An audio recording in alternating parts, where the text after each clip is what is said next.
रहे हैं आप इसे सब्सक्राइब कर सकते हैं। देखिए द्विघात समीकरण क्या होता है, एक ऐसी समीकरण जिसकी घात 2 हो, ठीक है। जैसे कि एक 3x square plus 5x plus 6 एक इक्वेशन है ये, ठीक है। इक्वेशन तो है, एक समीकरण तो है, लेकिन इसमें घात 2 है, इसलिए हम इसे द्विघात कहेंगे। अगर इसी जगह मैं लिख दूं 3x का cube plus 2x square plus 5x plus 1 equals to 0, तो देखिए यहाँ पे जो x की घात है वो निरंतर मतलब लगातार कम होती जा रही है। जैसे यहाँ 3 थी, फिर यहाँ x की घात 2 हो गई, फिर यहाँ x की घात 1 हो गई, फिर यहाँ x की घात 0 हो गई। तो ये एक सबसे बड़ी घात इसकी 3 है, तो इसे हम त्रिघात कहेंगे और इसे हम द्विघात कहेंगे, ठीक है। ये द्विघात है और यह है आपकी त्रिघात समीकरण। बस यही चीजें हैं इसके अंदर। तो इसका जो एक स्टैंडर्ड रिजल्ट है, मतलब एक मानक समीकरण कह सकते हैं हम, कि इसको हम किस प्रकार लिख सकते हैं x की फॉर्म में। तो वेरिएबल्स की फॉर्म में हम इसको ऐसे लिख सकते हैं कि जैसे मान लो a X square plus B x plus C बराबर 0। ये कैसे लिखा है, जैसे कोई भी इक्वेशंस मान लो, जैसे एक्स स्क्वायर अभी लिखा था मैंने 5x प्लस 6 इक्वल टू 0, ठीक है। तो यहाँ पे x का गुणांक क्या है, x का कोफिशिएंट क्या है, कुछ नहीं है, तो 1 मान लो। तो यहाँ पर जो a है ना वो 1 है, ठीक है। x के साथ 5 है यहाँ पे, तो यहाँ x के साथ क्या है, b है। इसका मतलब b की वैल्यू कितनी है, 5 है। और यहाँ पे ये जो 6 है वो नॉन कोफिशिएंट नंबर है, मतलब इसके साथ कोई गुणांक नहीं है। तो कुछ गुणांक नहीं होता है तो वैसे तो 1 होता है, लेकिन यहाँ पे c से कोफिशिएंट है ये, मतलब कोई नियत है, तो ये 6 है, ठीक है। तो x square plus B x plus c equal to 0, हम किसी भी इक्वेशंस को या किसी भी द्विघात समीकरण को हम इस रूप में लिख सकते हैं। ये उसका मानक रूप है, स्टैंडर्ड रिजल्ट है, ठीक है।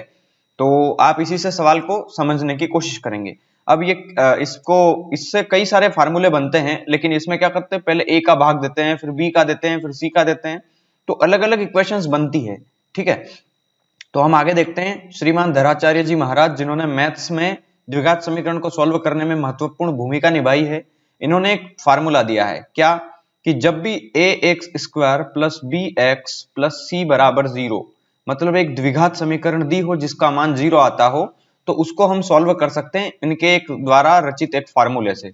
और वो फॉर्मूला है x equals to minus b plus minus under root of b square minus 4ac upon 2a। ध्यान रखिएगा यहाँ x की वैल्यू x बराबर ये दे रखा है, इसका मतलब x का एक ही मान नहीं आएगा। हम जानते हैं, एक चीज ध्यान रखना कि x की जितनी घात रहेगी उतने ही उसके मूल होंगे। ध्यान रखना x की घात अगर 3 है यहाँ पे सबसे शुरू में, तो त्रिघात समीकरण, तो त्रिघात समीकरण के 3 मूल होंगे, 1 2 3। ये वर्ग समीकरण पढ़ रहे हैं हम, तो इसके 2 ही मूल होंगे, ठीक है। तो x का तो यहाँ पे एक ही मूल दिख रहा है, एक्चुअली एक नहीं है। यहाँ पे देखिए एक प्लस है और एक माइनस दिए रखा है यहाँ पे, तो ये जो प्लस और माइनस दे रखा है, एक बार प्लस का एक मूल आएगा, एक बार माइनस का, जरूरी नहीं है माइनस का है, ठीक है। इधर वाली वैल्यू अगर आपकी बड़ी होगी तो डिपेंड करता है कि निगेटिव आए या पॉजिटिव आए, ठीक है। तो सबसे पहले ये प्लस माइनस के बाद कैसे पता चलेगा कि वैल्यू जो है वो 0 आई है या 0 से बड़ी या 0 से छोटी आई है। तो हम इसे d बराबर ये जो बी स्क्वायर माइनस 4ac जो लिखा हुआ है यहाँ पे देखिए गौर से, d बराबर ये जो बी स्क्वायर माइनस 4ac दे रखा है आपको, हम इसी को लेकर के सॉल्व करने की कोशिश करते हैं, क्योंकि जो 2a है वो तो अपॉन में है, इसके भी आएगा और इसके भी आएगा, तो इसको हम आगे ले सकते हैं। लेकिन ये जो चीजें हैं इसको हम प्रूव करके अभी देखते हैं हम, ठीक है। कि x बराबर क्या होगा, x इसके 2 मान हो जाएंगे, x बराबर minus b plus under root of b square minus 4ac upon 2a, और x बराबर हो जाएगा माइनस बी और माइनस, यहाँ पे प्लस ले लिया है एक बार और यहाँ पे माइनस ले लिया, बस ये तो 2 मूल होंगे इसके भी, ठीक है। अब देखते हैं कि किसी भी वर्ग समीकरण के 2 मूल होंगे तो कैसे होंगे। तो मान लो किसी स्क्वायर इक्वेशंस को मैंने सॉल्व किया, जैसे कि X square plus B x plus C बराबर 0 था, तो उसको मैंने जब सॉल्व किया होगा तो x की कोई 2 वैल्यू आई होगी, है ना। तो x के कोई भी 2 वैल्यू आई होगी या 2 मूल आए होंगे, जिसको हम हल कहते हैं हिंदी में, ठीक है, हल। तो 2 हल आएंगे x के, तो इंग्लिश में रूट्स कहते हैं इसको, तो 2 रूट्स आएंगे, ठीक है। तो 2 हल या 2 रूट्स आएंगे, तो जब भी 2 हल आएंगे, मान लो पहला है आपका अल्फा और दूसरा है आपका बीटा, ये 2 मूल है। ध्यान रखना किसी भी वर्ग समीकरण के 2 मूल होते हैं, और ये 2 मूल कौन कौन से हो गए, पहला मूल होगा अल्फा, दूसरा मूल होगा बीटा, अल्फा और बीटा। ध्यान रखिएगा जब इन मूलों को हम जोड़ करेंगे, मतलब x की जो भी वैल्यू आएगी, तो वो किसके बराबर होगी हमेशा, तो इन दोनों मूलों का जो योगफल होगा वो हमेशा बराबर होगा माइनस का b बटा a के, ठीक है, माइनस का b बटा a के बराबर होगा। ये इसके मूलों का योगफल है ना, ये आप नोट बनाते जाइए, ठीक है। मूलों का योगफल क्या होगा हमेशा, अभी क्वेश्चंस करेंगे ना हम तो समझ में आएगा सारी चीजें। तो मूलों का योगफल होगा माइनस b बटा a, और अगर मूलों का हमें गुणनफल निकालना है तो वो हमेशा होगा c बटा a। ध्यान रखिएगा, मूलों का गुणनफल क्या होगा, यह गुणनफल है मूलों का, तो वो हमेशा दोनों मूलों का गुणनफल करेंगे आप तो वो हमेशा वही आएगा जो c है और a है। तो जो भी c की वैल्यू हो उसमें आप a की वैल्यू से भाग दे देना, तो आपका मूलों का गुणनफल निकल आएगा, ठीक है। कुछ फार्मूले भी हैं इन्हीं से बने हैं, जैसे ax square plus B x plus c equals to 0 अगर हो, तो अगर मैं इस इक्वेशंस में a से भाग दे दूं, ठीक है, तो यहां पर a से a कटेगा, तो x square plus B x plus B upon A X plus C बराबर 0। लेकिन इसको मैं ऐसा भी तो लिख सकता हूं कि एक्स स्क्वायर प्लस बी बटा ए इंटू एक्स प्लस सी बटा ए बराबर 0। एक ही तो बात है, b बटा ए ही तो है। अच्छा, एक और इक्वेशन में इसको मैं ऐसे लिख दूं कि प्लस को मैं माइनस लिख दूं और ब्रैकेट के अंदर भी एक माइनस लिख दूं, मतलब क्या होगा उससे कि माइनस का मल्टीप्लाई इस माइनस में होगा तो वापस पॉजिटिव बन जाएगा ये वाला नंबर आपका, ठीक है। इन प्लस सी बटा ए इक्वल टू 0, तो यहाँ एक्स स्क्वायर है और माइनस, अभी हमने देखा कि मूलों का जो योगफल होता है वो होता है माइनस का b बटा ए, है ना, और हम जानते हैं मूलों का गुणनफल जो होता है वो होता है c बटा ए, अभी जस्ट हमने पिछली स्लाइड में देखा है।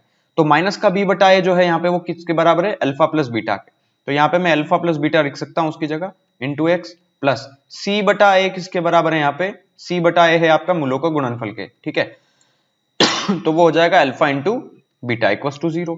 अब मैं इस x का मल्टीप्लाई दोनों में कर देता हूं, तो एक्स स्क्वायर माइनस, देखो एक तो ये भी एक इक्वेशन है, ठीक है, लेकिन इसके हम दो गुणनखंड निकाल लेते हैं कि गुणनखंड इसके कैसे निकलेंगे। तो एक्स स्क्वायर और माइनस अल्फा का मल्टीप्लाई x में तो अल्फा x, और माइनस बीटा का मल्टीप्लाई x में तो beta x plus alpha beta equal to 0। अब इन दोनों में से कोई कॉमन निकल रहा है तो निकाल लो, इन दोनों में से कुछ कॉमन निकल रहा है तो निकाल लो। x कॉमन आ रहा है तो यहाँ क्या बचा, x माइनस अल्फा, और यहाँ पे माइनस का बीटा दिया हुआ है तो माइनस का बीटा कॉमन ले लो तो बचेगा क्या, x minus alpha equal to 0। अब इन दोनों में से भी ये कॉमन आ जाएगा, देखो, तो x minus alpha into x minus beta equal to 0, ये किसी भी वर्ग समीकरण के दो गुणनखंड होंगे, ठीक है, और उन गुणनखंडों का जो योग होगा हमेशा वो 0 होगा, ठीक है। तो ये आपको सॉल्व करने के बाद इक्वेशंस बनेगी आपकी, ठीक है। तो आपकी जो मेन इक्वेशन है ना द्विघात समीकरण की, वो ये वाली है, ध्यान रखिएगा इसको। ये इक्वेशन है आपकी, ये आपके इक्वेशन है जिसके दो हल होंगे और उसके दो ही गुणनखंड होंगे, ठीक है। अब वो गुणनखंड डिपेंड करता है कि आप कैसे सॉल्व कर रहे हो उसको। तो देखिए अभी हमने देखा कि किसी भी वर्ग समीकरण जो कि दी हो आपको x square plus B x plus c equal to 0, तो उसके कितने दो हल हुए हमारे, ठीक है, दो हल या दो रूट्स कौन कौन से हो गए, एक तो हुआ हमारा अल्फा, दूसरा हुआ हमारा बीटा, जो भी वैल्यूज आएगी अल्फा और बीटा के तौर पे आएगी, और इसके दो ही गुणनफल निकले हमारे, ठीक है, ये याद रखिएगा, दो ही गुणनफल निकले हमारे, मतलब जिसको हम कह सकते हैं फैक्टर्स, है ना, दो फैक्टर बनेंगे इसके। क्या क्या बने हमारा, एक तो एक्स माइनस अल्फा था और एक एक्स माइनस बीटा। तो ये अब प्रूव करने की जरूरत नहीं है, मैंने आपको बता दिया है इस प्रकार से बनते हैं, ठीक है। अब दो केस और बन जाते हैं इसके अंदर, ठीक है। केस पहला देगा आपको कि एक कोई भी वर्ग समीकरण दे दिया आपको, मान लो A X square plus B x plus C बराबर 0, इसमें जो एक मूल आएगा मान लो अल्फा, वो दूसरे मूल, ये पहला मूल है आपका, और ये पहला मूल जो है वो ना वो दूसरे मूल का व्युत्क्रम है, तो व्युत्क्रम है तो दूसरा मूल क्या होगा हमारा बीटा, ठीक है, लेकिन व्युत्क्रम है तो ये क्या होगा 1 बाय बीटा, ठीक है, लेकिन 1 by alpha, alpha equals to 1 by beta तो हम ऐसे निकाल नहीं पाएंगे। तो ध्यान रखिएगा कि जब पहला मूल अगर आप x मान रहे हो तो दूसरा उसका व्युत्क्रम है तो 1 बाय x मान लो, ठीक है। दूसरा अगर आप ये मान लो a तो ये इसका व्युत्क्रम होगा तो 1 बटा a, अगर आप इसको मान रहे हो एक p तो इसको मान लेना व्युत्क्रम है तो 1 बटा p, ठीक है, उसमें अल्फा बीटा लगाने की जरूरत नहीं है हमें। मान लो कि एक मूल है अगर अल्फा तो दूसरा मूल क्या होगा उसका अल्फा 1 बटा अल्फा, ठीक है। यहाँ पे मैंने क्या रख दिया कि बीटा बराबर रख दिया है 1 अपॉन अल्फा। हम जानते हैं कि एक मूल अल्फा था यहाँ पे ये, और एक मूल क्या होता है बीटा, लेकिन ये जो बीटा है वो अल्फा का व्युत्क्रम है, तो मैंने बीटा की जगह क्या रख दिया 1 अपॉन अल्फा, ठीक है, ये व्युत्क्रम है इसलिए मैंने रख दिया। अब ध्यान रखिएगा कि जब भी एक मूल दूसरे का व्युत्क्रम होगा तो उनका जो गुणनफल होगा अल्फा इंटू बीटा, मतलब मूलों का गुणनफल, वो हमेशा होता है सी बटा ए। लेकिन यहाँ अल्फा तो ठीक है, लेकिन बीटा की जगह मैंने क्या रखा हुआ है यहाँ पे, एक बटा अल्फा। तो एक बटा अल्फा इक्वल्स टू क्या होगा, हमेशा सी बटा ए। तो अल्फा से अल्फा कैंसल आउट, तो सी बटा ए की वैल्यू कितनी आ गई, 1। तो इस 1 का क्रॉस मल्टीप्लाई इधर कर देंगे तो सी बराबर क्या आ जाएगा, ए। मतलब जो सी होगा वही ए के बराबर होगा। ध्यान रखिएगा यहाँ पे जो सी की वैल्यू होगी वही ए के वैल्यू के बराबर होगी। तो इन दोनों को बराबर रख के आप सॉल्व कर सकते हैं। दूसरा केस क्या बनता है, दूसरा केस ये बनेगा कि मान लो जो एक मूल है वो उसका जो साइन है वो दूसरे के अलग है। जैसे कि मान लो पहला मूल आपका अल्फा है और दूसरा उसका अपोजिट है, ठीक है, अपोजिट। मैं व्युत्क्रम नहीं बोल रहा हूं, रेसिप्रोकल नहीं बोल रहा हूं, ध्यान से सुनिएगा।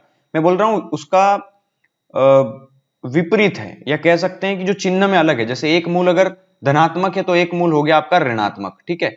तो ध्यान रखिएगा जब भी किसी वर्ग समीकरण के दो मूल एक विपरीत चिन्ह के हो, एक पॉजिटिव हो एक नेगेटिव हो, तो आप उन दोनों का जब आप योगफल निकालेंगे तो अल्फा प्लस बीटा वो हमेशा होगा माइनस बी बटा ए के। लेकिन अल्फा तो ठीक है, लेकिन मैंने यहाँ पे बीटा के बराबर क्या रख रखा है, माइनस अल्फा। देखो ये तो अल्फा था हमारा, लेकिन मैंने यहाँ बीटा मानना था, तो बीटा को मैंने क्या माना है, उसका नेगेटिव साइन, ठीक है, तो माइनस अल्फा। तो यहाँ पे अल्फा और प्लस बीटा की जगह क्या रख दूंगा मैं, माइनस का अल्फा, इक्वल्स टू क्या आएगा, माइनस बी बटा ए। यहाँ अल्फा और प्लस माइनस माइनस, तो अल्फा से अल्फा कैंसिल आउट, तो ये कितना बचा, जीरो। जीरो बराबर बी बाय ए, तो ए का मल्टीप्लाई जीरो में करेंगे तो बी की वैल्यू क्या आ जाएगी, जीरो। तो ध्यान रखिएगा कि जब भी किसी वर्ग समीकरण के अंदर ऐसा कहा जाए कि एक मूल अल्फा है और दूसरा उसका विपरीत चिन्ह का है या ऋणात्मक है दूसरा मूल, तो हमेशा b बराबर आप जीरो रख देना। जो भी आए इक्वेशन में x square plus B x plus c equals to zero में, तो जो भी b की वैल्यू आएगी, मतलब मान लो 6x बराबर जीरो है तो x बराबर भी क्या होगा, जीरो। या आप इक्वेशंस में देख करके आप सॉल्व कर सकते हो, ठीक है। मतलब किसी भी वर्ग समीकरण के अंदर इसको आप हटा सकते हो तो बचेगी आपकी ये इक्वेशंस। क्यों, क्योंकि यहाँ पे b की वैल्यू अगर जीरो आई है तो ये पूरा इतना सा जीरो बन जाएगा। मतलब इसको आप c से सॉल्व कर सकते हो, c को माइनस में इधर पहुंचा देना और a को आप बटे में डिवाइड कर देना, तो x के दो फैक्टर निकल आएंगे। अब बहुत ही इंपॉर्टेंट चीज है मूलों की प्रकृति। क्या होता है मूलों की प्रकृति, कि मान लो किसी इक्वेशंस को मैंने सॉल्व किया और उसका जो हल आया, मतलब उसका जो वैल्यू आया x का, वो निगेटिव आ गया या वो पॉजिटिव आ गया या वो ना निगेटिव ना पॉजिटिव, मतलब जीरो आ गया, तो क्या केस बनेगा। तो ध्यान रखिएगा इसके अंदर तीन केस बनते हैं हमारे, ठीक है। केस फर्स्ट, ये बहुत इंपॉर्टेंट है रेलवे वाले और एमपी पुलिस वाले या किसी भी एग्जाम्स में जिसमें द्विघात समीकरण आता है, इतना डिटेल में आई थिंक कोई नहीं पढ़ाएगा आपको, ठीक है। ध्यान से समझिएगा, मूलों की प्रकृति तीन प्रकार से डिवाइड करते हैं, तीन प्रकार से समझते हैं इसको हम। यहाँ पे डिस्क्रिमिनेंट होता है ना, एक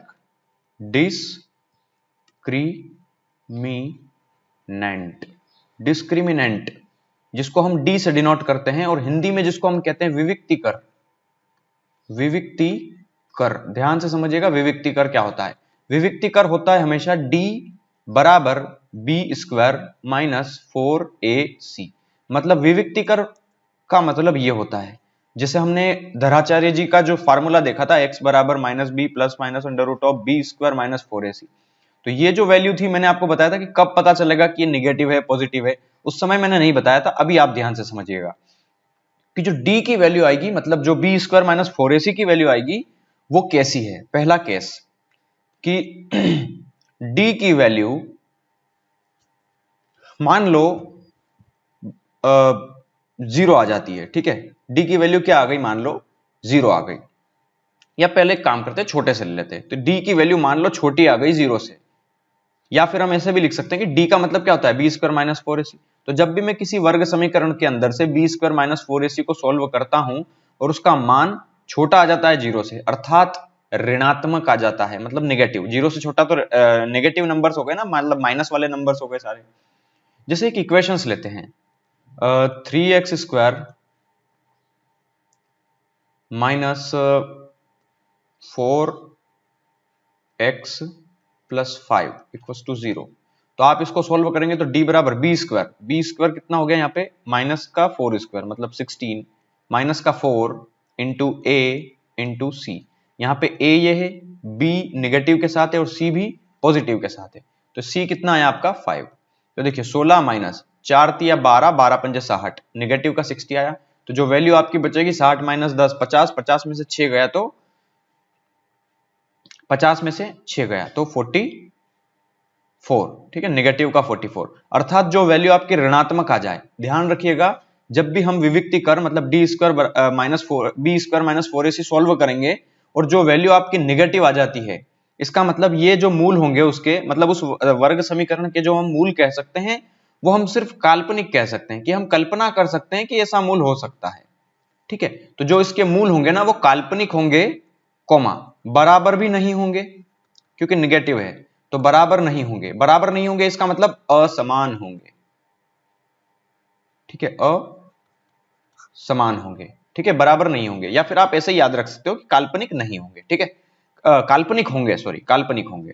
दूसरा केस क्या है इसके अंदर, केस सेकेंड, अगर मान लो बी स्क्वायर माइनस 4ac का मान बराबर आ गया 0 के, ये सेकंड केस है, ध्यान रखिएगा कि बी स्क्वायर माइनस 4ac का मान बराबर आ गया 0 के, मतलब ऐसी इक्वेशंस आपने सॉल्व करी कि बी स्क्वायर माइनस 4ac में आपने किसी भी वर्ग समीकरण की वैल्यू रखी, जैसे x square plus 5x plus 6 equals to 0, तो आप जब भी इस तरह की समीकरणों को आप हल करते हैं और जो वैल्यू आपकी आती है वो मान लो कि 0 आ जाती है, तो उस केस में, हालांकि इसका वैल्यू 0 नहीं आएगा, ध्यान रखना हो, मैं मतलब एक कहना चाह रहा हूं आपको कि कोई भी एक वर्ग समीकरण जिसमें बी स्क्वायर माइनस 4ac को आप अगर सोल्व करते हो तो वैल्यू अगर 0 आ जाती है, तो 0 आने का मतलब यह है कि जो उसके मूल होंगे ना वो वास्तविक होंगे, वास्तविक होंगे और बराबर होंगे। बराबर को हम एक और भाषा में कहते हैं समान होंगे, है ना, ये याद रखना आप, बहुत इंपॉर्टेंट चीज बता रहा हूं मैं आपको। केस तीसरा समझना आप, कि मान लो विविक्ति कर आपने सोल्व किया d बराबर बी स्क्वायर माइनस 4ac, इन दोनों की वैल्यू मतलब यही एक ही है, इसकी वैल्यू अगर बड़ी हो गई 0 से, d बड़ा है 0 से या बी स्क्वायर माइनस 4ac बड़ा है 0 से, तो इसकी क्या क्या प्रॉपर्टीज बनेगी, इसके अंदर मेन प्रॉपर्टीज बनेगी कि इसके जो मूल होंगे ना वो भी वास्तविक होंगे, क्योंकि 0 से बड़ा नंबर है तो वास्तविक तो होगा ही होगा, और वैल्यू जो होगी ना इसकी वो असमान होगी, ध्यान रखना वैल्यू कैसी होगी, असमान होगी, बस ये इंपॉर्टेंट चीज है इसके अंदर, ठीक है। अब इसके अंदर क्या है कि यही चीजें मैंने आपको यहाँ पे बताई है, इसको आप रट डालना, ठीक है, बहुत इंपॉर्टेंट चीज है मैंने जो आपको समझाई है कि d बराबर बी स्क्वायर 4ac अगर बड़ा है तो इसके जो मान होंगे वो वास्तविक होंगे, ठीक है, अगर d बराबर बी स्क्वायर माइनस 4ac बराबर 0 है तो उसके जो मूल होंगे वो वास्तविक होंगे एवं समान होंगे, लेकिन अगर d की वैल्यू छोटी आ गई 0 से, मतलब ऋणात्मक आ गई, तो इस स्थिति में हम कह सकते हैं कि कोई भी वास्तविक मूल नहीं होगा, मतलब सारे के सारे मूल कैसे होंगे, काल्पनिक मूल होंगे। इसका आप चाहें तो स्क्रीनशॉट ले लीजिएगा, बहुत इंपॉर्टेंट चीज है, इसको आप रट डालना, बिल्कुल बहुत अच्छे से याद होना चाहिए आपको ये चीज है। अगर वर्ग समीकरण सोल्व कर रहे हैं ना आप क्वाड्रेटिक इक्वेशंस, तो आपको इतना तो पता होना ही चाहिए। कुछ क्वेश्चंस लिए मैंने, ठीक है, प्रैक्टिस करते हैं फटाफट। इसके मूल क्या होंगे, तो देखिए मूल पूछे हैं हमसे, मूल कैसे होंगे ये नहीं पूछा है, तो हमें इसके फैक्टर करना ही पड़ेंगे, ठीक है। दो ऐसे नंबर ढूंढो जिनका, ध्यान से सुनिएगा, द्विघात समीकरण को कैसे सॉल्व करते हैं और त्रिघात को कैसे करते हैं। त्रिघात के लिए हालांकि अलग से वीडियो बनाऊंगा। द्विघात समीकरण जिसके दो मूल होंगे, तो ऑप्शन में दो मूल दे रखे हैं, ठीक है। अब ऐसे दो नंबर ढूंढना है जिनका गुणा करें तो सी आए और जोड़ें या घटाएं तो बी आए। ये ए है आपका, ये बी है आपका, ये सी है आपका। ध्यान रखिएगा, गुणा करें तो सी आना चाहिए, मतलब लास्ट वाला नंबर आना चाहिए, और जोड़ें या घटाएं तो बी आना चाहिए, मतलब सेकंड वाला नंबर आना चाहिए। ध्यान रखिएगा, तो ऑप्शन में ही देख लो ना, 6 में 5 का मल्टीप्लाई करूंगा तो 30 आएगा, लेकिन यहां 24 है, तो 6 और 5 तो होगा ही नहीं, ठीक है।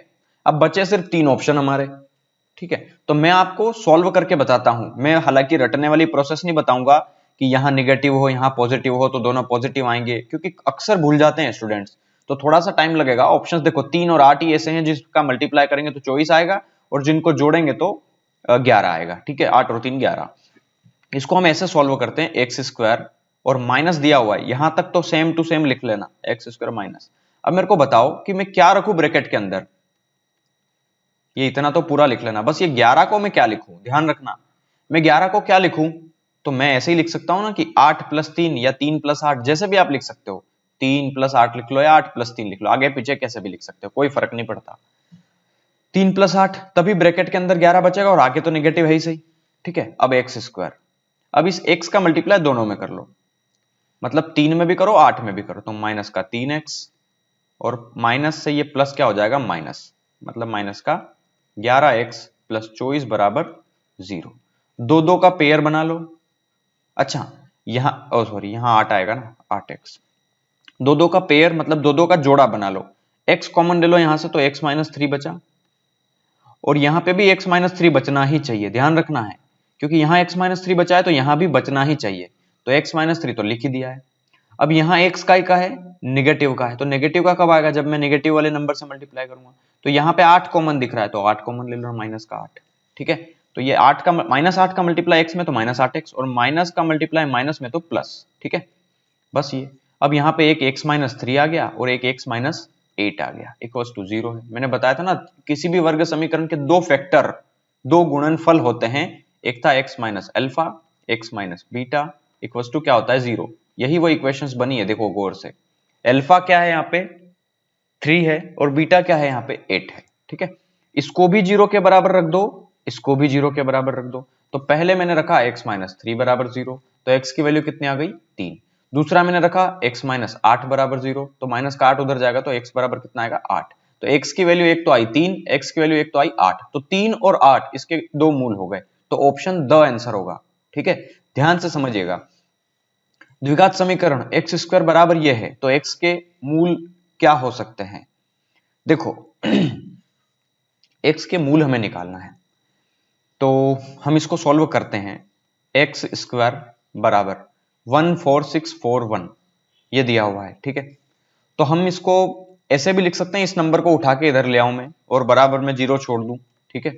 लेकिन x की जो वैल्यू है वो बड़ी होनी चाहिए 0 से, तो x के दो ही मूल हो सकते हैं जो इक्वेशन ऑप्शंस में दिए हुए हैं। तो इसको मैं 11 का स्क्वायर तो है नहीं है, ठीक है, 11 तो एक आएगा ही नहीं ना, ये आएगा। तो ऑप्शंस में फिर यही आ सकता है 121 इंटू 121, क्योंकि 121 का ही स्क्वायर हो सकता है, ये ध्यान रखिएगा। इसके अलावा 11 गुणा 11 करूंगा तो देखो एक्स स्क्वायर बराबर, इस नंबर को मैं क्या ऐसे लिख सकता हूं 11 गुणा 11, संभव ही नहीं है क्योंकि वो तो 121 बनता है। तो ये दोनों ऑप्शंस तो वैसे ही कट गए अब बचे सिर्फ स और द, ठीक है। तो मान लो मैंने ये 121 का स्क्वायर होता है, अब बचे ही ऑप्शन में दो, तो मुझे पता नहीं है, लेकिन फिर भी मैंने अब मान ही लिया क्योंकि 121 का ही स्क्वायर होगा, और क्या हो सकता है। तो देखो कुछ लोग क्या करते हैं, एक्स स्क्वायर से एक्स स्क्वायर काट देते हैं, तो एक्स बराबर क्या आ गया 121, वो कहीं भी देख लेते हैं कि पॉजिटिव 121 यही दिख रहा है, तो ये आंसर हो जाएगा। यहां हमारी थोड़ी सी गलती हो जाती है, इसको ध्यान से समझिएगा कि मैंने इसको लिख लिया 121 इंटू 121। तो देखो x की घात 2 है, तो इसके दो वैल्यू होगी, ध्यान रखना। मैं एक केस बताता हूं छोटा सा, कई लोग यहां गलती ये करते हैं, अगर कहीं लिखा हुआ है x बराबर रूट में 64, ये पहला केस, और दूसरा कहीं पे लिखा हुआ है कि एक्स स्क्वायर बराबर 64, ठीक है। तो ये एक सेम चीज नहीं है, ध्यान रखिएगा यहाँ पे, ये यहाँ गलती होती है बहुत सारे लोगों से कि x बराबर रूट में 64 है और एक्स स्क्वायर बराबर 64 है, तो वो ये बोलते हैं कि एक ही तो बात है सर, x बराबर स्क्वायर हटाएंगे तो इधर स्क्वायर रूट लग जाएगा, तो इधर x की वैल्यू आ गई 8 और इधर भी x की वैल्यू कितनी आ गई 8। यहां हम गलती कर बैठते हैं, ध्यान रखिएगा। अगर ऑलरेडी रूट दिया हुआ है, ध्यान से समझिएगा, अगर ऑलरेडी रूट दिया हुआ है तो उसका सीधा एक ही वैल्यू होगी 8, ये आपका आंसर होगा। लेकिन अगर जब हम किसी घात से वर्ग है, इधर वर्ग हटा करके इधर वर्गमूल लगाते हैं, तो सबसे पहले वर्गमूल लगते ही उसके आगे दो साइन लगते हैं, एक प्लस का और एक माइनस का। इसका मतलब रूट 64 सॉल्व तो कर लिया आपने 8, लेकिन 8 प्लस का नहीं होगा, 8 प्लस का भी होगा और माइनस का भी होगा। मतलब अगर कहीं पे ऐसा लिखा हुआ है एक्स स्क्वायर बराबर 64 या एक्स स्क्वायर बराबर कोई भी नंबर, तो उसके दो मान आएंगे, ठीक है, क्योंकि घात 2 है यहाँ पे, इसलिए दो मान आएंगे उसके, एक पॉजिटिव और एक नेगेटिव। अब ये प्रूव कैसे कर सकते हैं हम, जैसे मान लो एक और एग्जांपल बताता हूं, कहीं पे लिखा हुआ है एक्स स्क्वायर बराबर 3, तो x बराबर क्या होगा, रूट में 3 तो आएगा लेकिन प्लस माइनस, एक बार x रूट 3 प्लस का और रूट 3 माइनस का, x की दो वैल्यू आएगी, ध्यान रखिएगा यहाँ पे। लेकिन अगर कहीं पे लिखा हुआ है कि x बराबर रूट 3, तो सिर्फ एक ही वैल्यू आएगी बस, ये क्योंकि सॉल्व है, ऑलरेडी सॉल्व, स्क्वायर तो हटाया नहीं है ना हमने, तो ये ऑलरेडी सॉल्व है। बस यही चीज मैं समझाना चाह रहा हूं यहाँ पे। अच्छा प्रूव कैसे करेंगे, तो यहाँ पे जो x की वैल्यू 2 आई है, यहाँ पे x की दो वैल्यू आई, एक तो प्लस का 8 और एक आया है माइनस का 8, तो रख दो ना यहाँ पे रख दो आप एक बार। एक बार मैंने 8 रखा तो 8 का स्क्वायर किया तो 64 आया, जो कि आ गया हमारा प्रूव हो गया। ठीक है, दूसरे केस में क्या किया फिर मैंने, यहाँ x की जगह मैंने क्या रखा, यहाँ पे नेगेटिव का 8 रखा, तो -8 का स्क्वायर भी क्या होगा, 64 ही होगा। क्यों? क्योंकि -8 गुणा -8 वो भी तो 64 होता है, क्योंकि माइनस माइनस प्लस। तो सेम तो केस बना हमारा। तो कहने का मतलब ये है, आप समझ गए होंगे। अब यहां से मैंने जैसे ही स्क्वायर हटाया है, ध्यान से समझिएगा, जैसे ही मैंने स्क्वायर हटाया, ये 121 का स्क्वायर है ना, 121 इंटू 121, तो जैसे ही स्क्वायर हटाया यहां से, तो इधर क्या चढ़ गया, स्क्वायर रूट। लेकिन मैंने क्या बताया था कि एक पॉजिटिव आएगा और एक नेगेटिव आएगा, तो x बराबर पॉजिटिव नेगेटिव और 121 गुणा 121, तो एक 121 बाहर आ जाएगा। तो यहाँ x की दो वैल्यू आएगी, ध्यान रखना, x बराबर आएगा एक तो 121 पॉजिटिव और एक आएगा माइनस का 121। तो यहाँ पर एक पॉजिटिव आएगा एक नेगेटिव आएगा, तो ये दोनों नेगेटिव है तो ये आंसर नहीं होगा, इसीलिए आंसर हमारा ये है। हम गलती कर बैठते हैं कई बार, ठीक है, तो ध्यान रखिएगा इसका, बहुत आराम से इसको करने की कोशिश कीजिएगा। ठीक है, ऑप्शन स आंसर होगा हमारा। द्विघात समीकरण इसके मूल होंगे। देखिए, काल्पनिक, वास्तविक और बराबर, वास्तविक और असमान, इनमें से कोई नहीं। ध्यान रखिएगा, द्विघात समीकरण दे रखी है, इसके मूल बताना है। तो x square plus 729 equals to 0, तो इसको आप उठा के उधर ले जाइए, तो एक्स स्क्वायर इक्वस टू कितना आ गया, माइनस का 729। अब देखिए, एक्स स्क्वायर की वैल्यू है -729, तो एक्स की वैल्यू कितनी आएगी, -729। और मेरे को एक बात बताओ कि अगर एक्स स्क्वायर बराबर 729 होता तो मैं x बराबर लिख सकता था 729, तो x की वैल्यू कितनी आती, प्लस माइनस 27, ये 27 का स्क्वायर है। ठीक है, लेकिन यहां पे पॉजिटिव होता तो, लेकिन जब भी कोई स्क्वायर रूट के अंदर नेगेटिव संख्या आ जाती है तो उसको सॉल्व करना नामुमकिन है। ठीक है, इसका मतलब हम कल्पना कर सकते हैं कि ऐसी संख्या होगी, लेकिन होती नहीं है, तो वो काल्पनिक संख्या है। क्यों? क्योंकि जो डिस्क्रिमिनेंट है उसकी वैल्यू कितनी क्या आ गई, निगेटिव आ गई। ठीक है, तो जब भी निगेटिव आए या ऐसी रूट में कोई भी जो अपरिमेय संख्याएं आ जाए तो वो सब काल्पनिक होती है। ठीक है, तो हम कह सकते हैं कि ये संख्याएं कैसी होगी, काल्पनिक होंगी, और वास्तविक तो हो ही नहीं सकती। ठीक है, तो खत्म खेल। समीकरण इन दोनों में x और y के हल होंगे, तो x और y के हल होंगे, इसके दो इक्वेशंस सोल्व करो, विलोपन विधि, जो भी विधि आपको आती है ना उससे आप सोल्व करो। लेकिन मेरे हिसाब से आप कोई विधि लगाने की बजाय ऑप्शन से कर लो इसको। x की वैल्यू 1 रखो और y की वैल्यू 2 रखो, तो 3 दूना 6 और 2 8। पहला ऑप्शन सेटिस्फाई कर गया इस इक्वेशंस को, तो इसको भी सेटिस्फाई करेगा, क्योंकि 1 रखो यहाँ और यहाँ 2 रखो, तो 2 4 जा 8, 8 + 5 13, तो ऑप्शन एक ही हो गया आपका आंसर। ठीक है, यहाँ पे आप x की अगर 0 रख देंगे तो y की वैल्यू 2 रखना पड़ेगी, तो 2 तिया 6 होगा, 8 के बराबर नहीं होगा। यहाँ पे x1 y1 रखेंगे तो x1 y1 तो 2 और 3 तो 5 ही होंगे, क्योंकि ये भी 1 हो जाएगा, ये भी 1 हो जाएगा, तो ये 2 और ये 3 8 होंगे।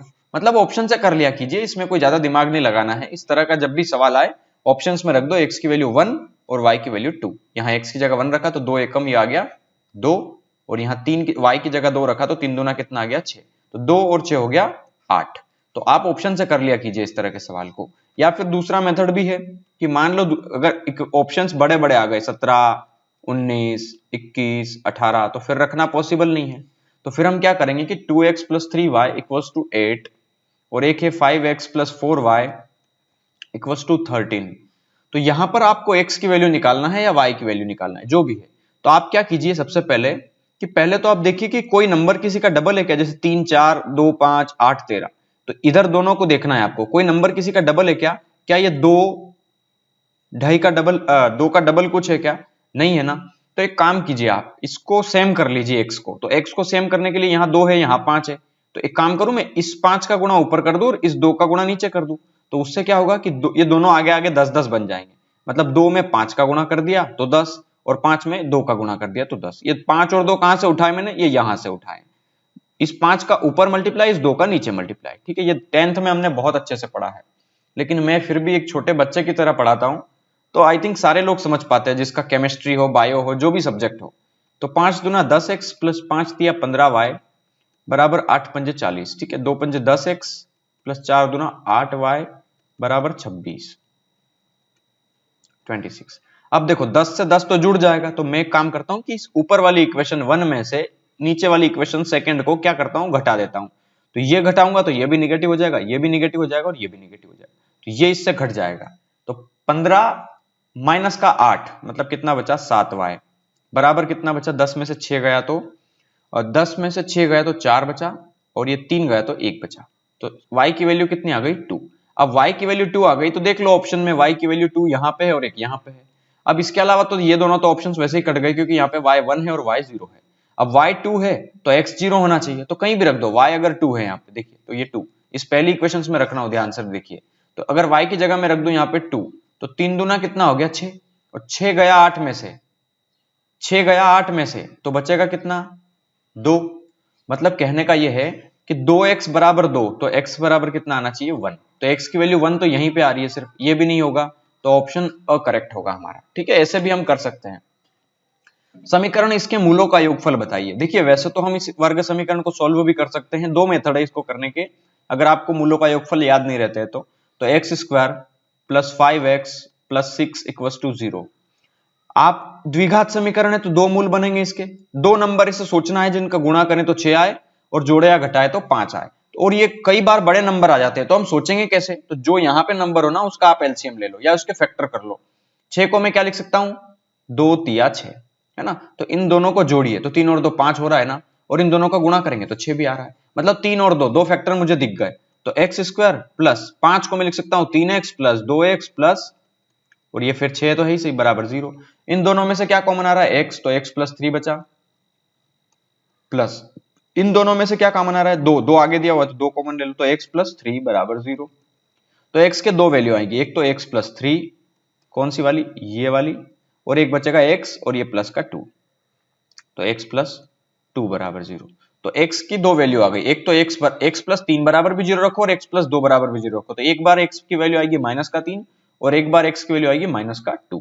तो ये बोल रहा है कि मूलों का योगफल, देखो इस वर्ग समीकरण के दो मूल आए, एक तो आया अल्फा और एक आया बीटा। अगर इन दोनों का मैं मूलों का योगफल देखूं तो पहला मूल आया अल्फा, दूसरा मूल आया बीटा, इन दोनों को जोड़ दो तो -3 में जोड़ दो माइनस का 2, तो कितना आ गया -3 -2 मतलब माइनस का 5, तो माइनस का 5, ये हो गया आपका आंसर। या फिर हम इतना लंबा करने की बजाय अगर हम सीधा देख ले कि मूलों का योगफल, मैंने आपको बताया था कि मूलों को जोड़ दो अल्फा प्लस बीटा बराबर क्या होगा हमेशा माइनस बी बटा ए होगा, तो माइनस का बी आना चाहिए। यहाँ पे ये इसका कोफिशिएंट कुछ नहीं है तो ये ए होगा, ये प्लस का 5 है तो बी होगा, और ये क्या होगा सी होगा। तो माइनस का बी मतलब बी मतलब है 5 और माइनस आगे लगाना ही है बटे में ए का कोफिशिएंट क्या है 1, तो -5 में 1 का भाग दोगे तो -5, तो ये खत्म, सीधा यही आंसर आ जाएगा। कहने का मतलब है कि हम ऐसे कर सकते हैं लेकिन कुछ चीजें छोटी बना दी गई है श्री धराचार्य जी के द्वारा, इसलिए हम इन्हीं का यूज करेंगे अब। ठीक है, देखिए कुछ सवाल लिए मैंने, ज्ञात कीजिए निम्न वर्ग समीकरण के किन समीकरणों के मूल वास्तविक होंगे। इसमें से ये मैंने 10th की बुक में से लिया है ना, 10th की जो एनसीईआरटी बुक, एनसीईआरटी नहीं एमपी बोर्ड की जो बुक थी, क्योंकि क्वेश्चंस मिल ही नहीं रहे थे मुझे। मैंने किरण की बुक देखी उसमें कुछ क्वेश्चंस नहीं थे, मैंने जो घटना चक्र की बुक देखी उसमें भी कुछ क्वेश्चंस नहीं थे। मतलब क्वाड्रेटिक इक्वेशंस बहुत रेयर केस में मिलने वाला टॉपिक है जो बहुत सारी बुक्स में नहीं दिया होता है। ठीक है, तो यहाँ पे हम देखते हैं इसको x square minus 8x plus 4 equal to 0। अब मूल वास्तविक होंगे, काल्पनिक होंगे या बराबर होंगे, असमान होंगे, कैसे होंगे ये हम कैसे पता करेंगे, तो d बराबर बी स्क्वायर माइनस 4ac, मतलब डिस्क्रिमिनेंट को देखना पड़ेगा हमें। तो बी स्क्वायर माइनस 4ac, मैं अभी पहला सवाल कर रहा हूं, ठीक है, मैं चारों करके बताता हूं। d बराबर बी स्क्वायर माइनस 4ac की वैल्यू क्या आती है, तो देखो बी स्क्वायर, बी मतलब कितना है माइनस का 8, उसका स्क्वायर माइनस 4 इंटू ए कौन सा है यहाँ पे कुछ नहीं है तो 1 है, इंटू सी कितना है यहाँ पे 4। ठीक है, जो शुरू से देख रहा होगा ना वीडियो उसको समझ में आ रहा होगा, 8 का स्क्वायर हो गया 64 और नेगेटिव का स्क्वायर हो गया तो पॉजिटिव, माइनस 4 चौके कितना आया 16। तो नंबर क्या आ रहा है हमारा धनात्मक आ रहा है, मतलब धनात्मक आ रहा है और जीरो से बड़ा भी आ रहा है। तो जब भी जीरो से बड़ा नंबर आए तो ध्यान रखिएगा उसका मतलब ये होता है ये जो भी वैल्यू आएगी वो बड़ी आएगी। ठीक है ना, तो बड़ी आएगी इसका मतलब जो हमारी वैल्यू होगी वो वास्तविक तो होगी क्योंकि जीरो तो आई नहीं है, जीरो भी वास्तविक होता है ध्यान रखना।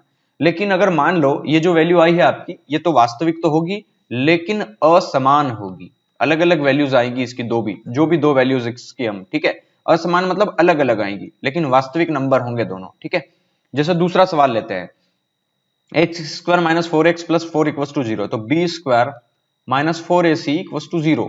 तो देखिए सॉरी इसको सॉल्व करके बाद ही पता चलेगा, तो बी स्क्वायर मतलब माइनस का 4 स्क्वायर माइनस का 4 इंटू ए इंटू सी, तो 4 का स्क्वायर हो गया 16 माइनस 4 चौके कितना आया 16, 16 माइनस 16 मतलब 0 आ गया। मतलब डिस्क्रिमिनेंट d की वैल्यू, या फिर हम कह सकते हैं कि बी स्क्वायर माइनस 4ac की वैल्यू कितनी आ गई 0 आ गई। तो जब भी 0 आ जाता है इसका मतलब वो संख्याएं क्या होगी, वास्तविक तो होगी लेकिन बराबर भी होगी, मतलब समान होगी, है ना, समान होगी, या कह सकते हैं कि परिमेय भी होगी। ध्यान रखना, जीरो क्या है, एक परिमेय संख्या है, तो जीरो के बटे में एक लगा दिया तो परिमेय संख्या भी तो है वो, ठीक है, तो परिमेय भी हम कह सकते हैं उसको, ठीक है। इसी प्रकार आप तीसरा सवाल भी चेक कर सकते हैं कि डी बराबर बी स्क्वायर, मतलब 1 का स्क्वायर माइनस का 4 इंटू ए इंटू सी, 1 माइनस 4 दूना 4 एकम 4, 4 दूना 8, तो नेगेटिव नंबर आ गया। अब नेगेटिव नंबर आ गया इसका मतलब मूल कैसे होंगे आपके, काल्पनिक होंगे, ठीक है। ये d बराबर बी स्क्वायर माइनस 4ac में मैंने वैल्यू रख दी है, ठीक है, तो मूल आपके कैसे होंगे, काल्पनिक होंगे, है ना। आप इस प्रकार चौथा सवाल भी कर सकते हैं। कुछ चीजें और होती है, मैं आपको बता देता हूं, जैसे कि सवाल इस प्रकार से आएगा आपके एग्जाम में, जैसे मान लिया 3x स्क्वायर प्लस, या मान लो negative 4x plus 5 equals to 0, है ना, ये आ गया। तो डिस्क्रिमिनेंट चेक करना है, ये प्रश्न ऐसा आएगा, एग्जाम्पल ऐसा आएगा कि ये आया सवाल 3x square minus 4x plus 5 equals to 0 के मूलों की प्रकृति है, मूलों की प्रकृति होगी या है, कैसी है, तो बी स्क्वायर माइनस 4ac की वैल्यू चेक कर लो। बी स्क्वायर मतलब माइनस का 4 स्क्वायर, माइनस का 4 स्क्वायर मतलब 16 माइनस 4 इंटू ए इंटू सी, तो 16 माइनस 4 तिया 12, 12 पंजे 60, मतलब 16 में से 60 नहीं जाता, मतलब नेगेटिव वैल्यू आएगी।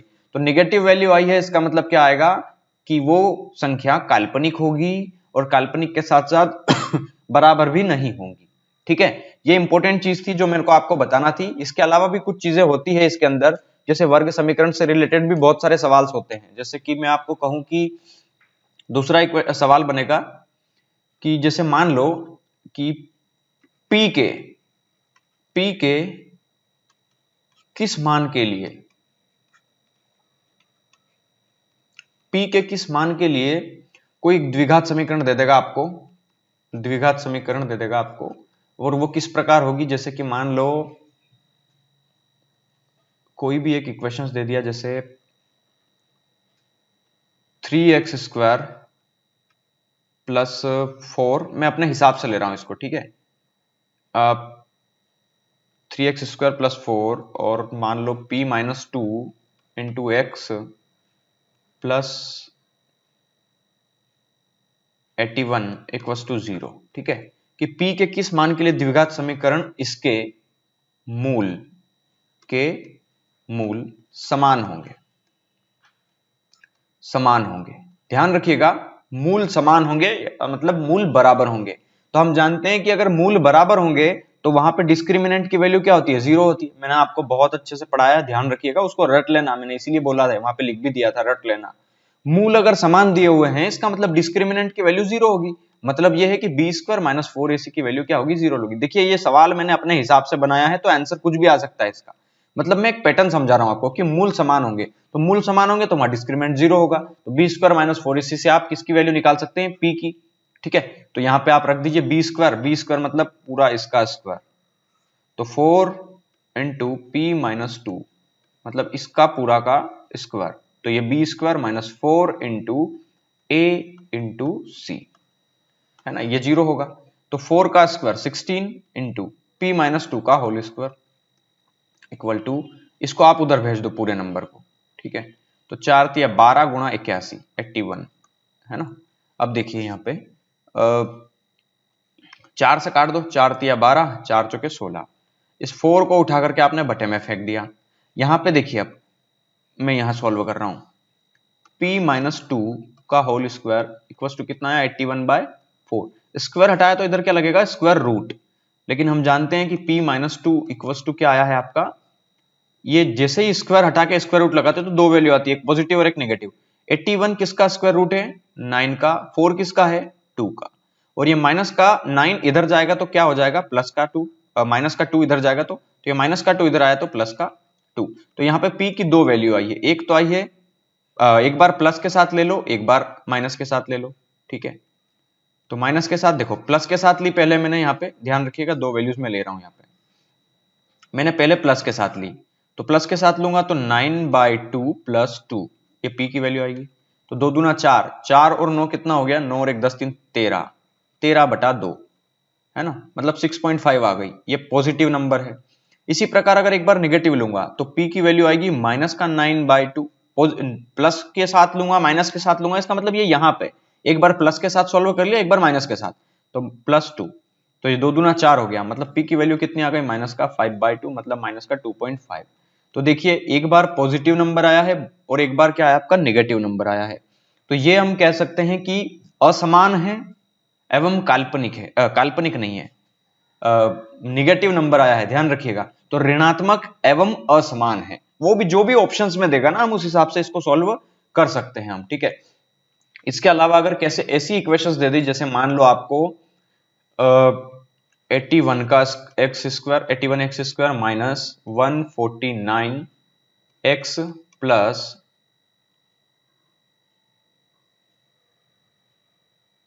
प्लस p का स्क्वायर बराबर 0, ये द्विघात समीकरण के मूल व्युत्क्रमानुपाती है।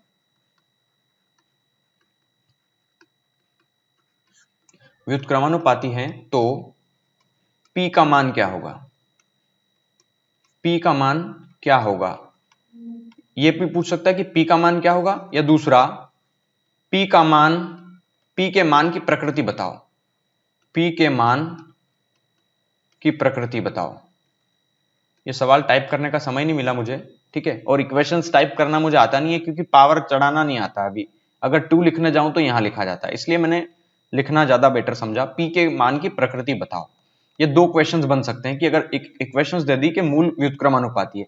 मैंने आपको शुरू में समझाया है कि अगर किसी वर्ग समीकरण के 2 मूल है, एक अल्फा है दूसरा बीटा है, और अगर एक मूल दूसरे का व्युत्क्रमानुपाती है तो बीटा न मान करके आप उसको 1/अल्फा मान लीजिए, और जब आप इन दोनों का गुणनफल निकालेंगे तो वो कितना होगा, c/a, और हम जानते हैं 1/अल्फा है ना, तो अल्फा से अल्फा कैंसिल हो जाएगा, तो c किसके बराबर होगा, a के।